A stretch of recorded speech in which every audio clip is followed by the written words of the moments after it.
बिस्मिल्लाहिर्रहमानिर्रहीम। क्या वुजू करने के बाद कपड़े बदल लिए जाएं तो क्या वुजू टूट जाता है? जानिए आज की इस वीडियो में। बुजुर्ग खवातीन ये कहती हैं कि अगर घर के कपड़े पहने, वुजू कर लिया और नमाज पढ़नी है तो हम वुजू करने के बाद दूसरे कपड़े बदल लें तो वुजू टूट जाता है। और कपड़े बदलते वक्त अपने बदन को भी ना देखें। अपना बदन या शर्मगाह देखने से वुजू टूट जाता है। खवातीन का ये मसला सही नहीं। कपड़े बदलने से वुजू नहीं टूटता और ना अपनी शर्मगाह देखने से वुजू टूटता है। अक्सर लोग ये सवाल करते हैं, क्या कपड़े बदलने से वुजू टूट जाता है? अगर वुजू के बाद कपड़े बदल लिए तो नमाज के लिए दोबारा वुजू करना पड़ेगा। क्या हुक्म है? नाजरीन, बहुत सी चीजें ऐसी हैं जिनसे वुजू फासद हो जाता है। वुजू तोड़ने वाली चीजें कौन सी हैं, आज मैं आप लोगों को बताने जा रही हूँ। और ये इसलिए क्योंकि तहारत नमाज की कुंजी है। अगर आपकी तहारत दुरुस्त नहीं तो वुजू दुरुस्त ही नहीं होगा, तो आपकी नमाज ही नहीं होगी। पेशाब, पाखाना, वदी उसे कहते हैं जो बाज लोगों को बीमारी होती है कि इन्हें पेशाब करने के बाद भी कतरे आते हैं। लेसदार चिपटा हुआ पानी इनकी शर्मगाह से निकलता है, जिसकी वजह से वुजू टूट जाता है और हमें दोबारा वुजू करना पड़ता है। और इसी तरह मिज़ी निकलने से भी वुजू टूट जाता है। मिज़ी उसे कहते हैं जो शहवत के वक्त ज़कर के सिरे से लेसदार चिपटा हुआ पानी नमूदार होता है, इसे मज़ी कहते हैं। और मनी के निकलने से गुस्ल भी फर्ज हो जाता है और वुजू हो तो वुजू भी टूट जाता है। और इसी तरह कीड़ा पत्थरी मर्द या औरत के आगे या पीछे से निकले, उनसे वुजू फासद हो जाता है, वुजू टूट जाता है। हवा खारिज होने से वुजू टूट जाता है। पर शर्मगाह के अलावा जिस्म के किसी भी हिस्से से बहती निजासत निकले, उससे वुजू टूट जाता है। खाने पीने से या फिर किसी तरह कड़वे पानी की मुंह भर कै आ जाए तो उससे वुजू फासद हो जाता है, यानी ऐसी कै कि जिसे रोका ना जा सके, इससे वुजू फासद हो जाता है। और इसी तरह मुंह से खून निकला, अगर खून थूक पर गालिब आ जाए तो फिर वुजू तोड़ देगा, लेकिन अगर थूक गालिब हो जाए खून पर तो फिर वुजू नहीं टूटेगा। इसकी शिनाख्त क्या है? अगर थूक जो है वो सुर्ख हो जाए तो उससे खून गालिब आ गया, और अगर थूक जर्द है तो उससे मगलूब है, उसकी वजह से फिर वुजू नहीं टूटेगा।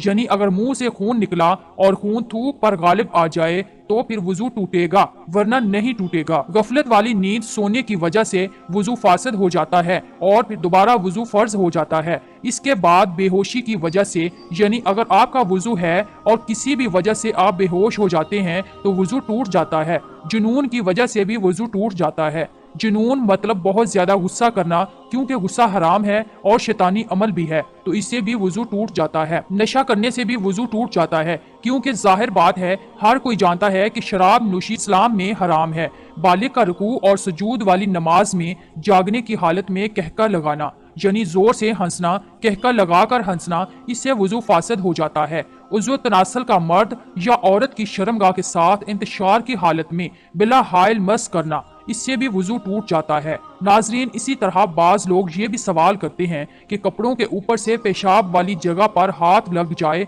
तो क्या वुजू टूट जाता है? और गुस्ल करते हुए भी बंदे का हाथ लग जाता है तो क्या गुस्ल के बाद वुजू करना चाहिए? तो जवाब ये है कि कपड़ों के ऊपर से हाथ लगे या बगैर कपड़ों के, इससे वुजू नहीं टूटता। इसी तरह गुस्ल के दौरान बदन के किसी भी हिस्से पर हाथ लग जाने से वुजू नहीं टूटता और ना ही दोबारा वुजू की जरूरत होती है। हदीस पाक में है, बदन में कोई चीज दाखिल होने से रोजा और बदन से किसी चीज के खारिज होने से वुजू टूट जाता है। तो नाजरीन, कपड़े बदलने या सतर देख लेने से वुजू नहीं टूटता, लिहाजा कपड़े बदल कर इस वुजू से नमाज पढ़ सकते हैं। चुनाचे मौलाना मुफ्ती मोहम्मद अमजद अली आजमी रहमतुल्लाह अलैह लिखते हैं, अवाम में जो मशहूर है कि घुटना और सतर खुलने या अपना या पराया सतर देखने से वुजू जाता रहता है। हाँ, ये बात वुजू के अदाब में है कि नाफ से जानों के नीचे तक सब सतर छुपा हो, बल्कि इस्तंजे के बाद फौरन ही छुपा लेना चाहिए कि बगैर जरूरत सतर खुला रहना मना है और दूसरों के सामने सतर खोलना हराम है। वुजू करने के बाद बरहना होने से वुजू नहीं टूटता। शर्मगाह पर निगाह पड़ने से भी वुजू नहीं टूटता है। अगर ना महरम की तरफ भूल कर या जानबूझ कर देख लिया तो इससे भी वुजू नहीं टूटेगा। अलबत्ता कसदन महरम को देखना जायज नहीं है। वुजू की हालत में बरहना तस्वीर देखने से वुजू नहीं टूटता है। अलबत्ता बरहना तस्वीर देखना नाजायज़ व हराम है। मर्द या औरत के पीछे से हवा खारिज हुई, वजू जाता रहा। मर्द या औरत के आगे से हवा निकली या पेट में ऐसा जख्म हो गया कि जल्दी तक पहुंचा, इससे हवा निकली तो वजू नहीं जाएगा। खून, पीप या जर्द पानी कहीं से निकल कर बहा और इसके बहने में ऐसी जगह पहुंचने की सलाहियत थी जिसका वजू या गुस्ल में धोना फर्ज है तो वजू जाता रहा। अगर सिर्फ चुका या उबरा और बहा नहीं, जैसे सुई की नोक या चाकू का किनारा लग जाता है और खून उबर या चुक जाता है, या खलाल किया या मसवाक की, या उंगली से दांत मांजे, या दांत से कोई चीज काटी उस पर खून का असर पाया, या नाक में उंगली डाली उस पर खून की सुर्खी आ गई मगर वो खून बहने के काबिल ना था तो वजू नहीं टूटा। बलगम की कैफ वजू नहीं तोड़ती जितनी भी हो, बहते खून की कैफ वजू तोड़ देती है। जब थूक से मगलूब ना हो और जमा हुआ खून है तो वजू नहीं जाएगा जब तक मुंह भर ना हो। पानी पिया और मैदे में उतर गया, अब वही पानी साफ शफाफ कैफ में आया मगर मुंह भर है, वजू टूट गया और वो पानी नजस है। और अगर सीना तक पहुंचा था कि उछू लगा और निकल आया तो वो नापाक है, ना इससे वजू जाएगा। ऊँगने या बैठे बैठे झोंके लेने से वजू नहीं टूटता।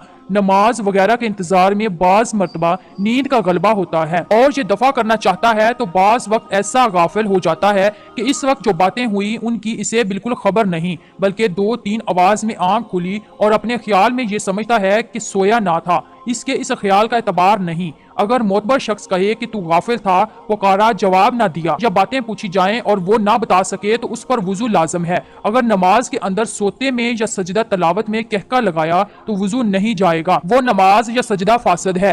और अगर इतनी आवाज से हंसा कि खुद इसने सुना, पास वालों ने ना सुना तो वजू नहीं जाएगा, नमाज जाती रहेगी। अगर मुस्कुराया कि दांत निकले, आवाज बिल्कुल नहीं निकली तो इससे ना नमाज जाए ना वजू। तो नाजरीन, ये ऐसी चीजें हैं जिनसे वजू फासद हो जाता है, वजू टूट जाता है। मुझे उम्मीद है आपको मेरी बातें समझ आ गई होंगी। अल्लाह ताला हमें दीन की समझ नसीब फरमाए और दीन इस्लाम की बातों पर अमल करने की तौफीक अता फरमाए। आमीन सुमा आमीन।